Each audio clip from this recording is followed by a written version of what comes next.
Ce que j'aime. Difficile pour moi que d'exprimer ce que j'aime ou non. Dans le senti de ce qui vit, j'aime tout, et sans ce senti, je n'aime rien. L'entre-deux est la zone grise, et dans ce gris, rien n'est noir ni blanc. J'aime les extrêmes, car elles me font dépasser mes limites. L'inconnu, le fait de me mettre en danger, fait ressurgir l'instinct à l'état brut, qui me fait vivre une autre dimension, dans un état de confiance totale en ce senti.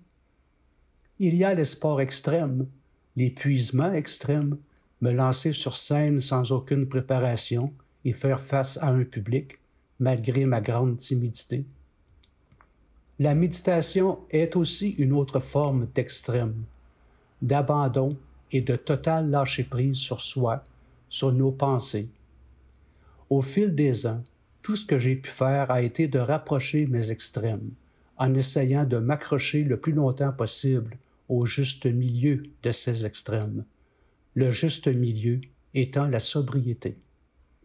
L'intellect que je suis aime les chiffres, les plans électroniques ou électriques, faire de la conception, créativité, comme exemple faire l'analyse complète et la planification des travaux à faire en ce domaine, conception d'usine, construire une maison. Comme agent de sécurité, je devais demeurer concentré, alerte et en total contact avec ce senti pour faire face à n'importe quelle possibilité ou impossibilité, l'imprévisible, l'inconnu, le senti, l'intelligence émotive ou l'instinct à l'état brut. En tant que bénévole aussi, je devais faire face à mes propres émotions, mes jugements, mes préjugés, car je pouvais recevoir des confidences à n'importe quel moment, sur n'importe quel sujet, pour être en aide à mes confidents. Certaines de ces confidences sont parfois très difficiles à gérer.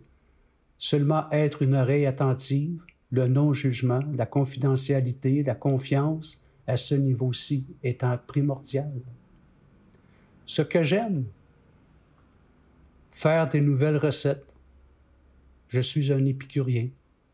Après un jeûne de 2 semaines de sadhana ou de prana, je constate à quel point que tout ce que nous mangeons, ce que nous goûtons, est comme un morceau de paradis sur terre.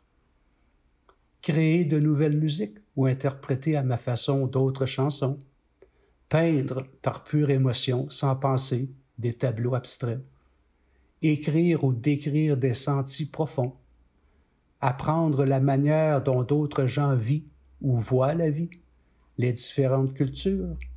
Chaque corps de métier pense et vit de manière différente, et il en est de même pour chaque ville, village ou région. C'est très intéressant et instructif. J'aime prendre des photos, faire et créer des vidéos.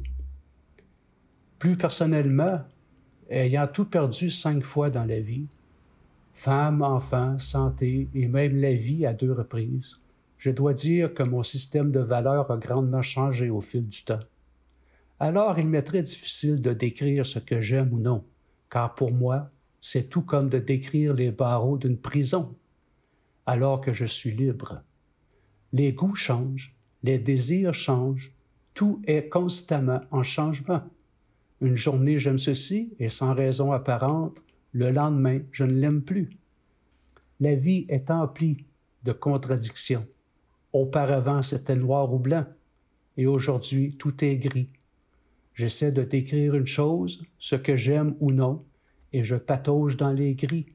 J'ai tellement changé de foi, tout comme si j'aurais vécu plusieurs vies en une seule, et seul mon intérieur profond ne change pas, malgré tout ce vécu.